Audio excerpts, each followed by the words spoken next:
Hello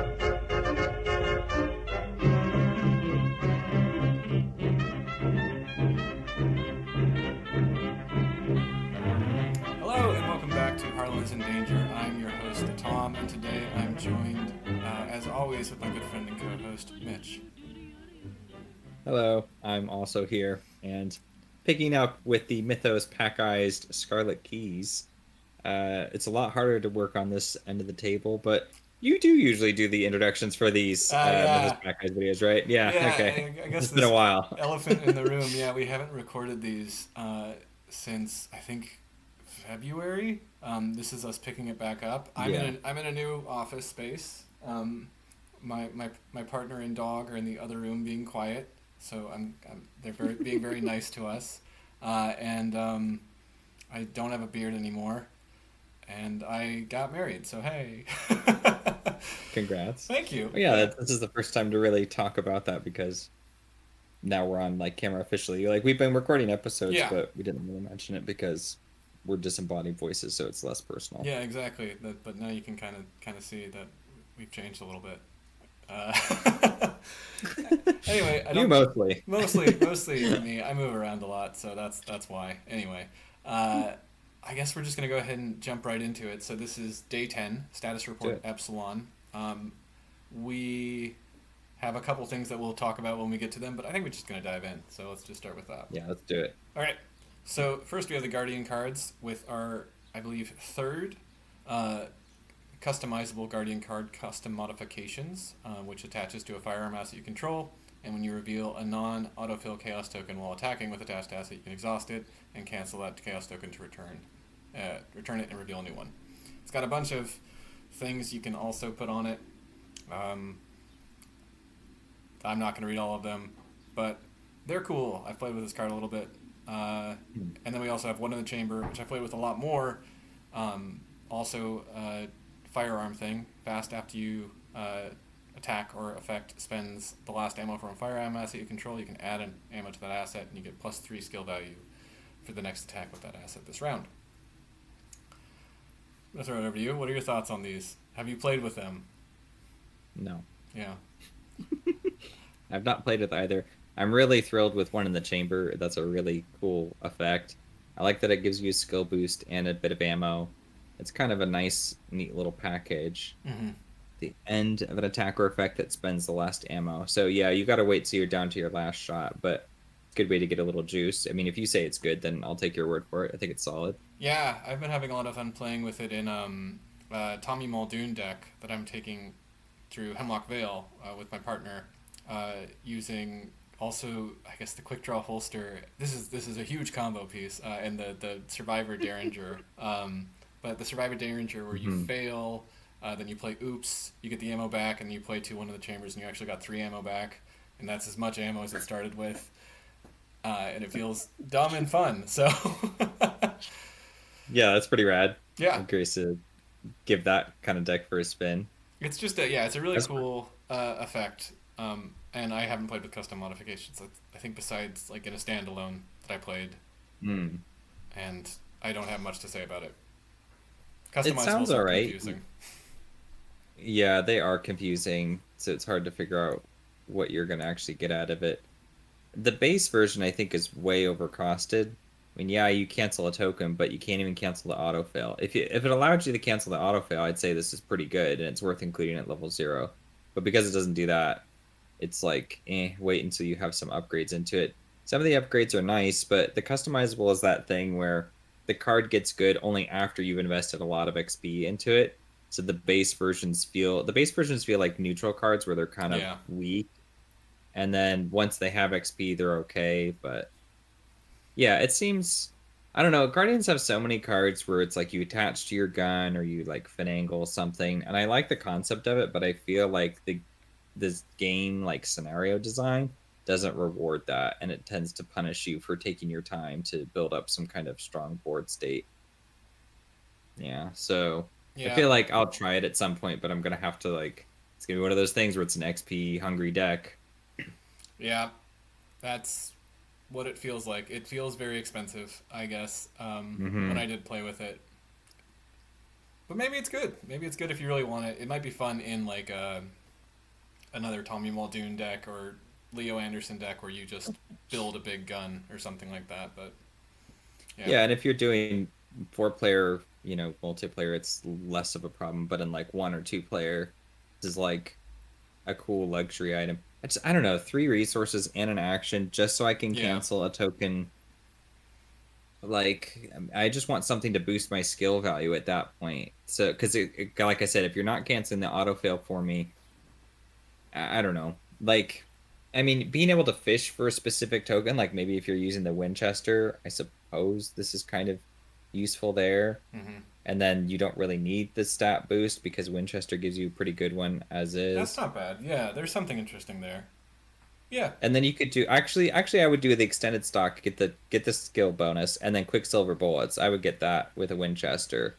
And then I don't really need to get a stronger gun because that's going to be doing you're gonna have a huge stat boost. You should be passing every token except the autofail, yeah, and you but should be passing by a good amount to deal extra that damage. is what 6 experience into this card, and then you're putting it on a That's like Winchester. yeah, Yeah, so yeah. That's the whole point. Is why yeah, don't you just get something else that could do that for you? Get a what is it? Not the Thompson, or maybe it's the Thompson. There's the yeah, Guardian the Thompson. It's like Guardian 6 Thompson, resources, which is a lot, but 3 XP, and then it's like +2, and it plus gives you one. money back, and yeah, it's like yeah, Mm-hmm. I don't know, and it's less deck Yeah, slots as well. It's yeah, I yeah. agree. I think like there's maybe a home for it. I just don't know quite where it is. It's one of those cards that like seems fun to play around, but then it's a customizable, so you're also like, well, now I have to do a lot of bookkeeping too.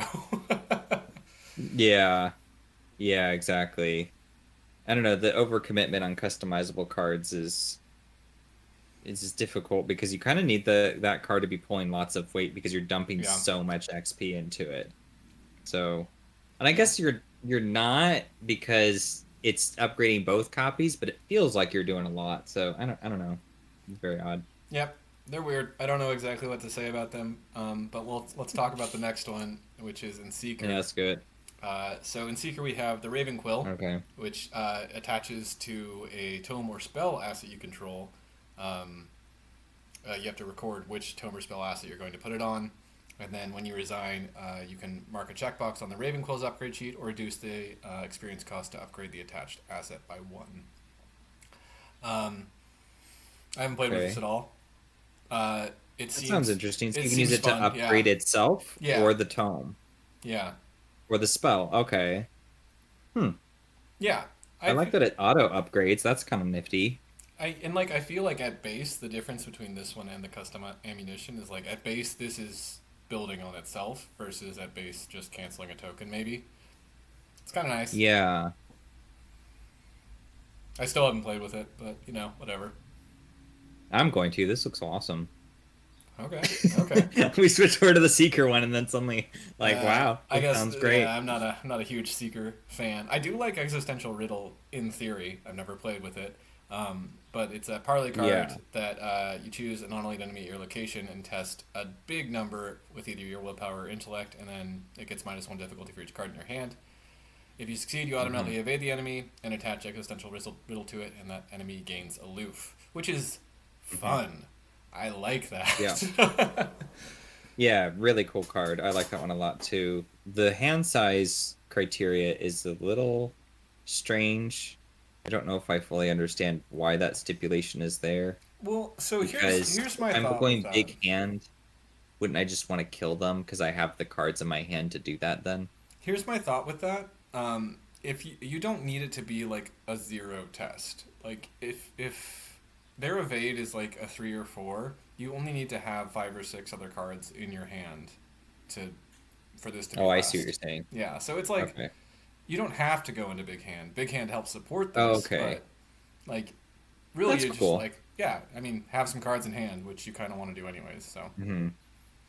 I love its design. yeah, I think it's really fun. I like what it does. And I'm not opposed to it leaning into the big hand. I was just wasn't sure with the logic there or why it had to be big hand deck, but I see what you're saying. Maybe it doesn't really.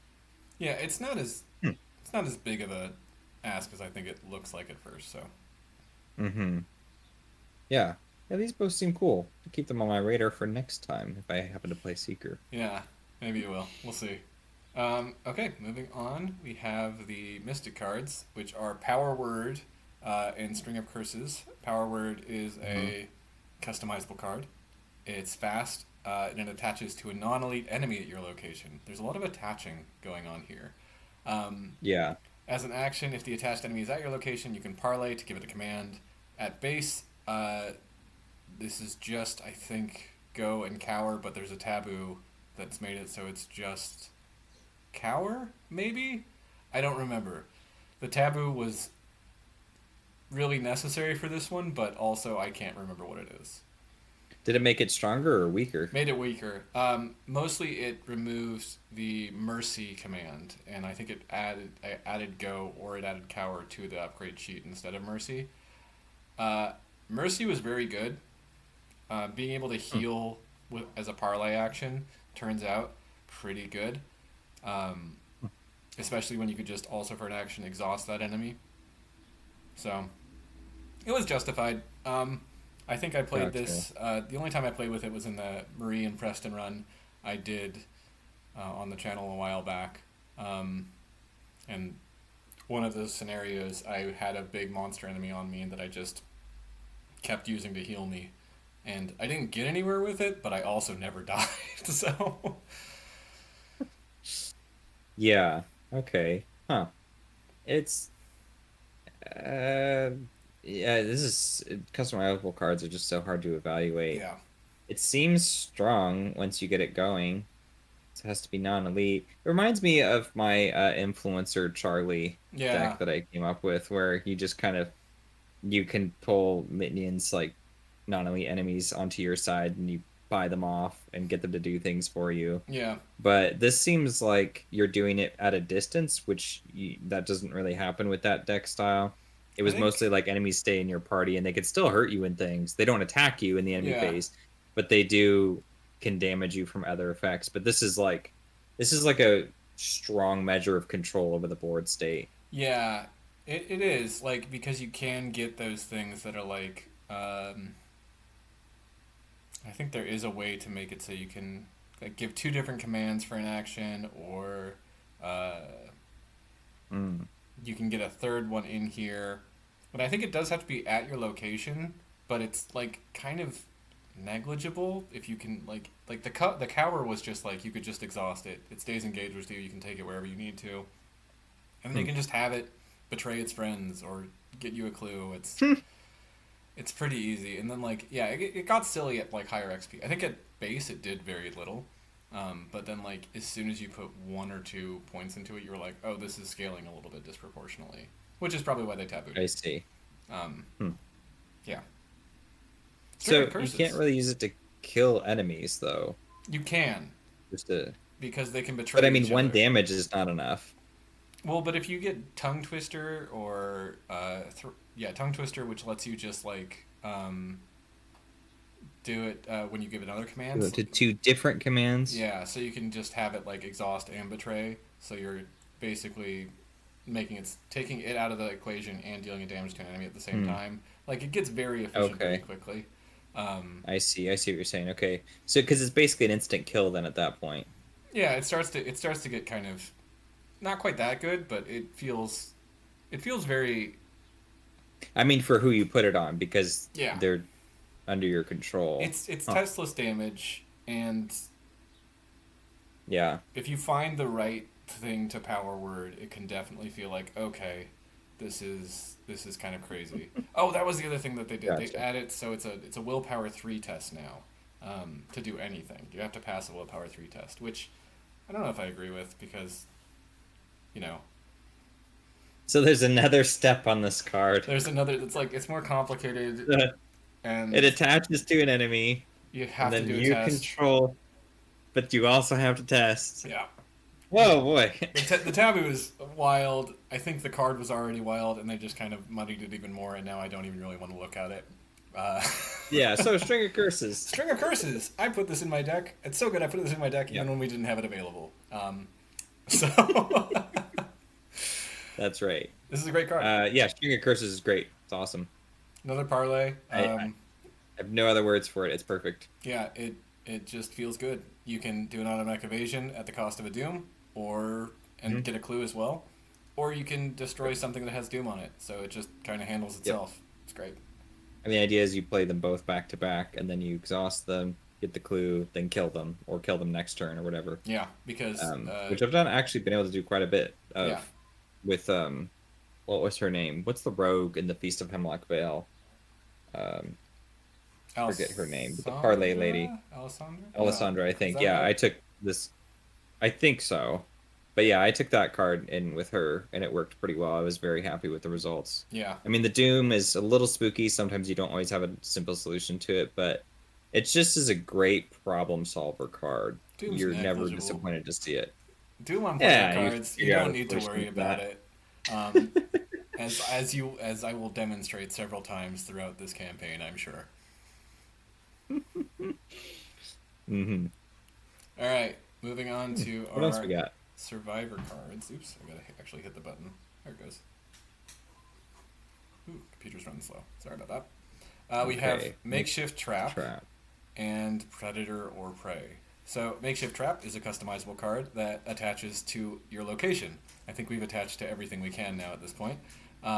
Each enemy at attached location gets -1 fight, -1 evade, and at the end of the round you remove use from it, which is time.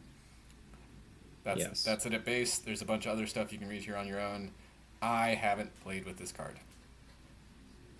I've not played with it either.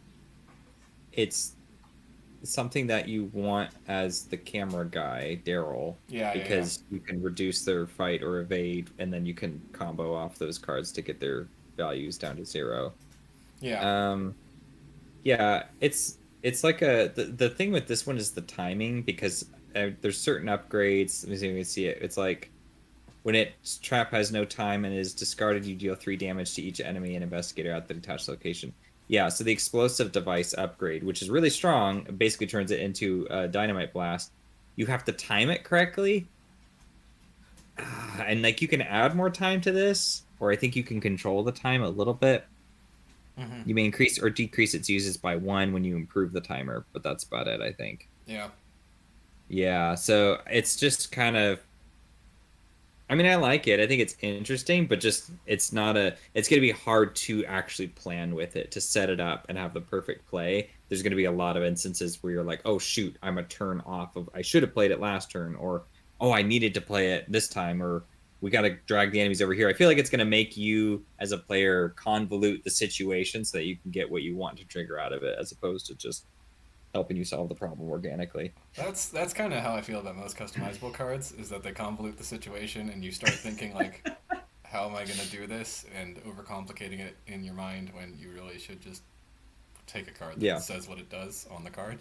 But this one especially, I feel like this one, okay. it's like on the text is like now is when it needs to be played, not like 2 turns from this point in time. And so like, how am I going to know what the board state is going to look like in 2 turns from now? Anything could happen in that time sphere. So it's kind of like unnerving. I mean, it does seem fun, but it does seem a little like, oof, do I want to go down that road? I feel like this one does seem like it. Yeah, it could be a really fun time to play with this card and make this card work. Kind of like custom ammunition, except cheaper because it's Survivor. Or custom modifications, whatever. I don't know. I'm interested in playing with this card eventually. It's not like, and I think like there's different things you can do with it that are at least interesting. I'm just not super hot on it, I guess. And I'm also not super hot on Predator or Prey, because I have played with it and it kind of sucks. Yeah, it seems really bad because this is the one. You draw a card. Otherwise, you must decide each unengaged enemy moves once toward the nearest investigator. Each disengages from each enemy, engage with them, and moves once away.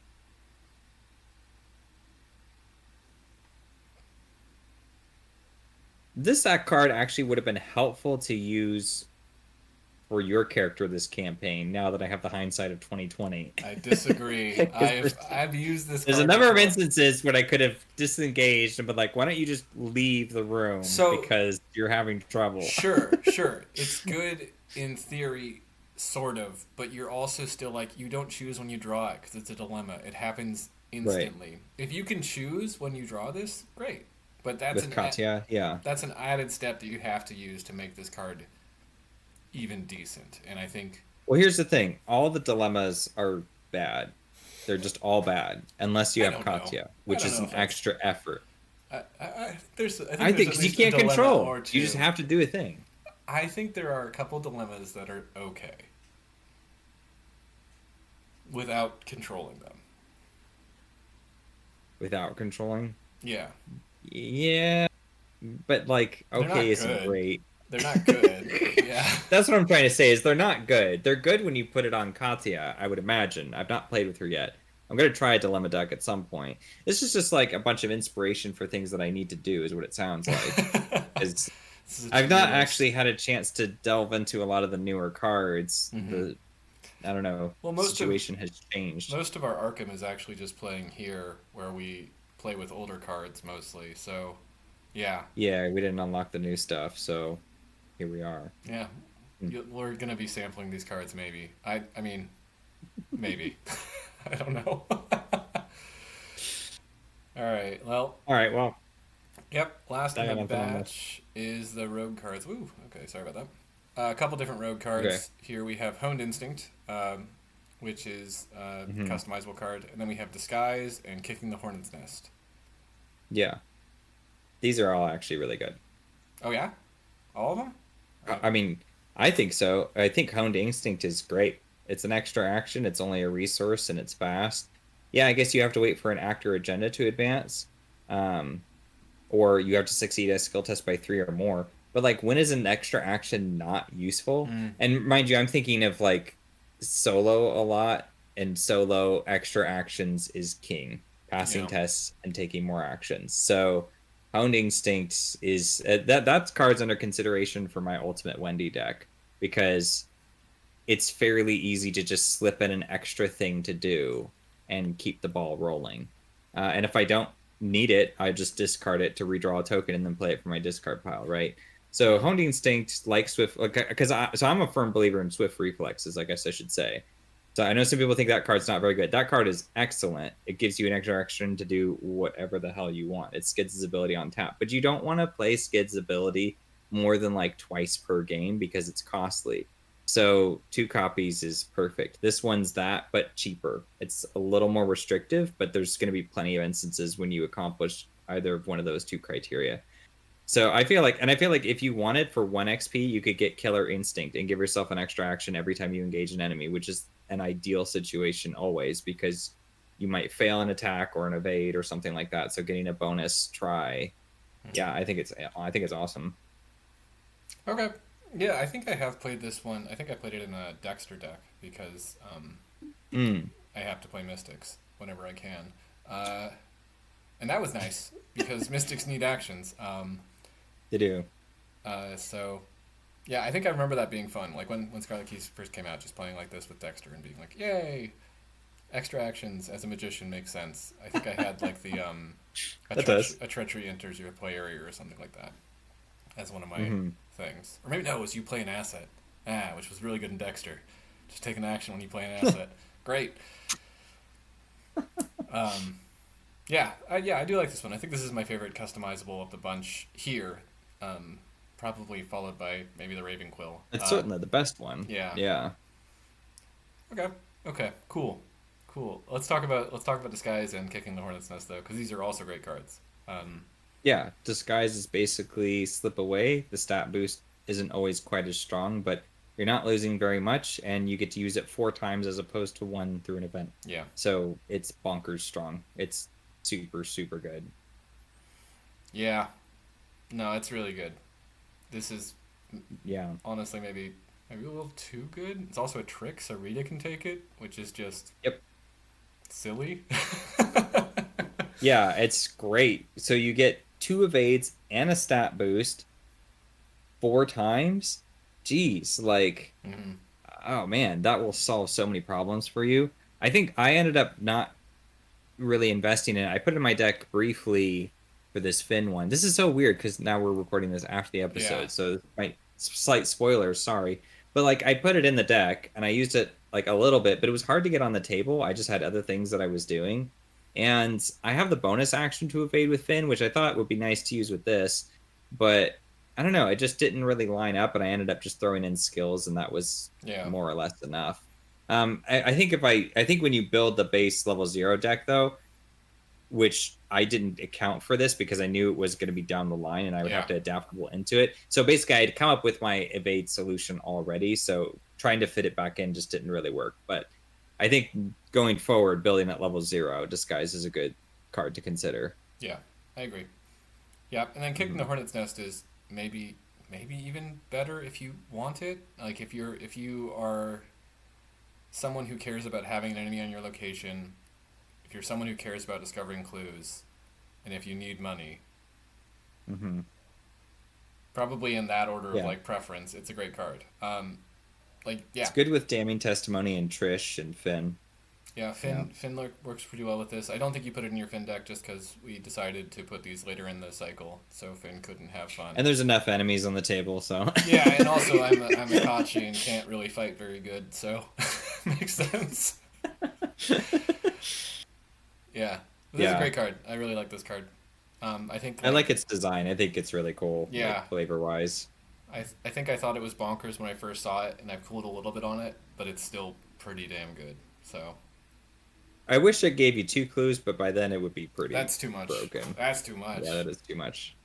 Well, think of it Drawn to the Flame, right? You draw an encounter card, you get 2 clues. That's my equation here. Sure, but right? you don't get to choose the encounter card with Drawn to the Flame.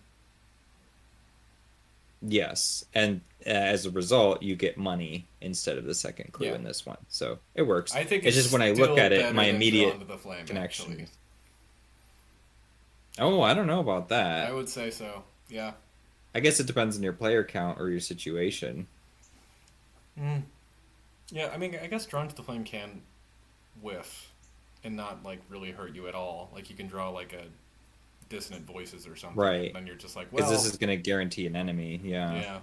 Well, this one can whiff as well. So that's like kind of the downside of this one is if you don't find an enemy, you don't discover the clue, you don't get any resources, you just wasted an action. What happens if you pull up like a Cotier agent who's supposed to has concealed? Do spawn they it engaged with you instead of its normal spawn location? Yeah. Interesting. Okay, so that's pretty useful in this campaign. Yeah, it is. Huh. All right. Yeah, I should have considered that a little more. But yeah, good card. Good card. I approve. I think that's everything. Yeah, it's not gonna let me go any further because there's nothing else. So that wraps up our. I should make like an ending slide for these. I'm now realizing that. Goodbye. Oh well. This old band says. Yeah. Thank you for watching, and we'll see you next time. Until then. Stay out of danger.